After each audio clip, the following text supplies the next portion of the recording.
Salve, salve galera! Sejam bem-vindos para mais um Tributologia. Esse é o programa de número 268, que vai ao ar no domingo, dia 13 de julho de 2025. É um prazer estar com vocês aqui em mais um Tributologia, em mais uma semana, falando de direito tributário. E hoje eu não tenho como deixar de falar da guerra tarifária que o Brasil se enfiou com os Estados Unidos, né? Eu vou tentar fazer aqui uma análise o mais técnica possível. Não tenho nenhum objetivo de trazer essa discussão para o campo político. O Tributologia não tem esse viés, não tem esse objetivo.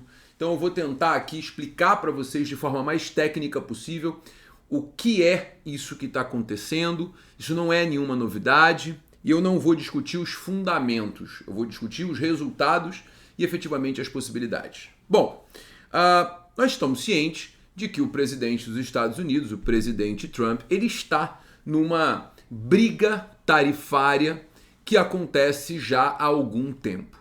O presidente Trump, ele decidiu subir os impostos de importação de diversos países, principalmente da China, cujo objetivo do Trump era forçar um acordo com esses países.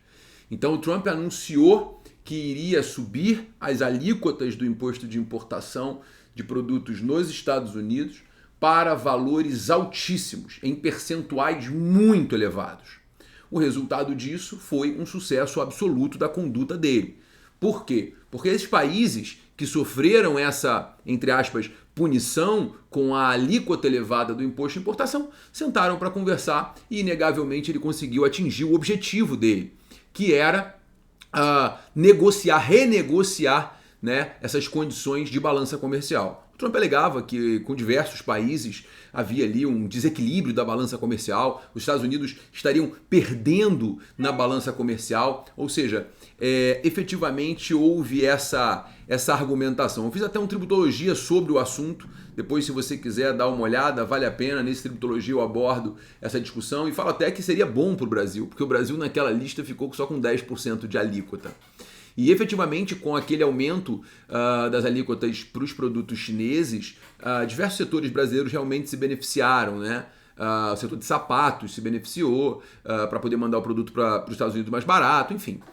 E agora, o presidente dos Estados Unidos, ele decidiu aumentar novamente a alíquota do imposto de importação do produto proveniente do Brasil. O fundamento dele é um fundamento político, como eu disse, eu não vou opinar sobre isso. Mas pode o presidente Trump fazer isso? É claro que pode.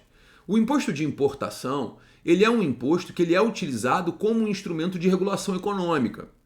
A lógica da utilização do instrumento de regulação econômica é você aumentar o imposto de importação de acordo com a sua política econômica. Aqui no Brasil nós também fazemos isso. Aqui no Brasil, nós usamos o imposto de importação de forma extrafiscal. Tanto usamos que o próprio artigo 153, parágrafo 1º da Constituição, ele prevê que o Poder Executivo pode alterar a alíquota do imposto de importação. Não há sequer necessidade de lei, é o Poder Executivo que altera. Por quê? Porque efetivamente trata-se de uma figura de política fiscal e não uma figura de arrecadação propriamente dita.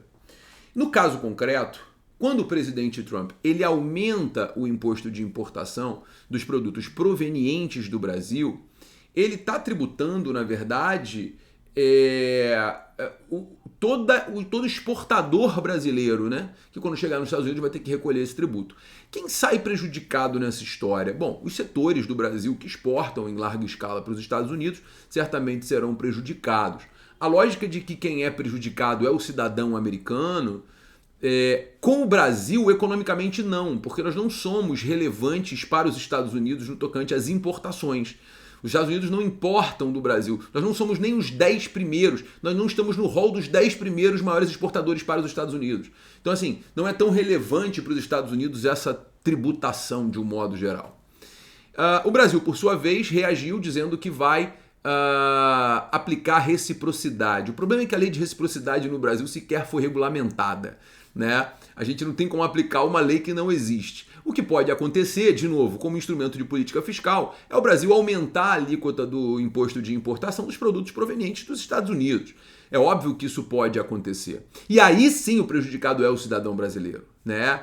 Essa briga tarifária, no final das contas, prejudica muito o Brasil de um modo ou de outro. Essa briga tarifária, a gente só tem a perder. Por quê? Porque os nossos exportadores saem no prejuízo e a gente importa muito dos Estados Unidos. Então os produtos que vêm dos Estados Unidos vão ficar mais caros para o cidadão brasileiro. Então a gente sai perdendo como um todo. Todo mundo perde nessa história. Não existe alguém que saia vitorioso economicamente falando nessa discussão. Agora, só um parênteses que é importante. Eu queria tratar de 2 pontos aqui que são relevantes. O ponto número 1 que eu queria tratar era o seguinte: o Brasil também não é flor que se cheire no comércio internacional, tá? É importante lembrar que em 2024 nós aplicamos uma alíquota bastante elevada para os produtos provenientes da China, né? As mercadorias de até $50 passaram a ter uma alíquota de 20% de imposto de importação e 20% de ICMS, coisa que não existia. Aí já são 40% e a China não reclamou, só para constar, né? Além disso, é importante lembrar que se o produto importado ultrapassar $50, a alíquota do imposto de importação ela é de 60%. E você ainda tem o ICMS de 20%. E a China não reclamou. Veja, nós também fizemos o nosso tarifaço. Só que a questão é como que isso é analisado, né? Como que isso é vendido, como que isso é informado. Porque no final das contas, o país tem a soberania para fazer o que quiser. Da mesma forma que o Brasil fez o tarifaço com a China, porque alegou que o mercado chinês estava muito mais barato que a indústria brasileira, prejudicando a indústria brasileira, e por isso nós aumentamos o imposto de importação do produto proveniente da China e passamos a cobrar o ICMS, que até então não era cobrado, né? Quando a gente faz isso olhando para o nosso umbigo.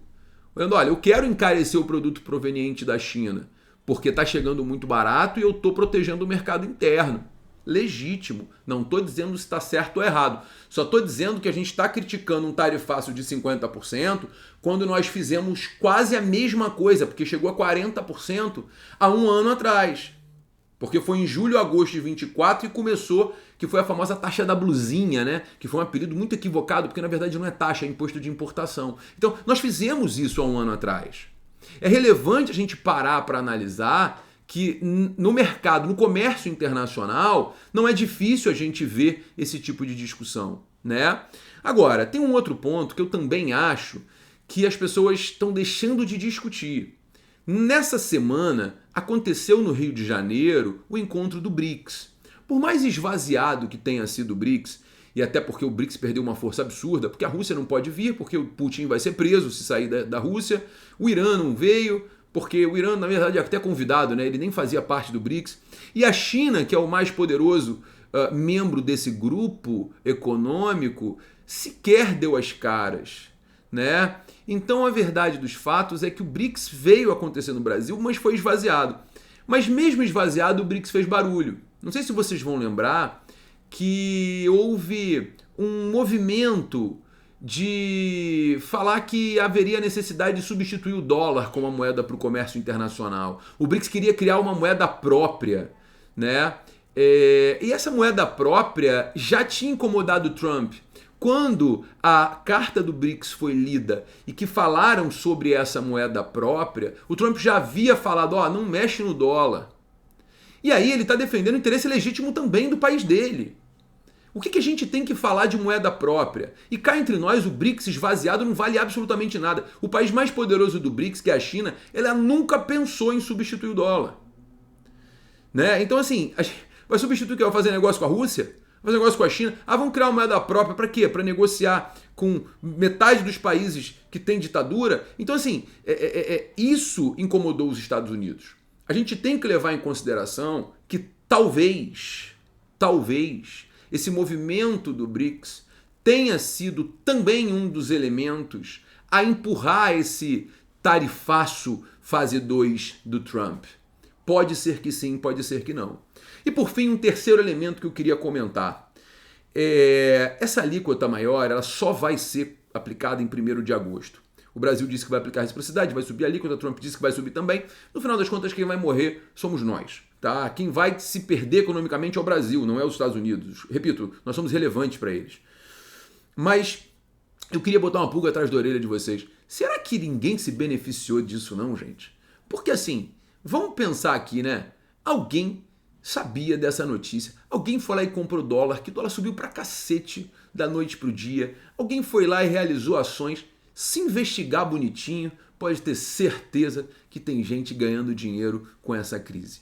Bom, dito isso, eu queria encerrar o Tributologia de hoje e dizer que, comércio internacional, quem pode discutir alguma coisa agora é a OMC. Se o Brasil não gostou, leva para a OMC. Critica na OMC.